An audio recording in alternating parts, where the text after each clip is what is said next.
আপনারা অনেকেই জানেন যে মেসেঞ্জারে রিমুভ করা এসএমএসগুলো আর দেখা যায় না, তবে এটি ভুল। একটি মাত্র সেটিংস অন করে আপনি দেখতে পারবেন যে আপনার রিমুভ করা এসএমএসটি কী ছিল। চলুন আমরা দেখে আসি। তবে আরও এরকম নতুন নতুন ইন্টারেস্টিং ভিডিও পেতে আমাদের চ্যানেলটি ফলো দিয়ে সাথে থাকুন। Let's check it out. এখন রিমুভ করা এসএমএসগুলো দেখার জন্য সিম্পলি আপনার ফোনের সেটিং অপশনে যাবেন। এখান থেকে নিচে যাবেন, নিচে গিয়ে নোটিফিকেশন বলে একটা অপশন আছে, এর উপর ক্লিক করবেন। দেন হচ্ছে নোটিফিকেশন হিস্টোরি আছে, এর উপর ক্লিক করবেন। এখানে ইউজ নোটিফিকেশন হিস্টোরিটি অন করে দিবেন।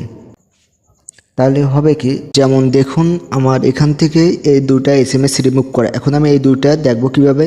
সিম্পলি সেটিং অপশনে যাব, এখান থেকে নোটিফিকেশন যাব, দেন নোটিফিকেশন হিস্টোরি থেকে এই যে দেখেন এখানে মেসেঞ্জার নোটিফিকেশন, এই যে আমরা এই রিমুভ করা এসএমএসগুলো দেখতে পাচ্ছি। এভাবেই আপনি রিমুভ করা এসএমএসগুলো দেখতে পারবেন।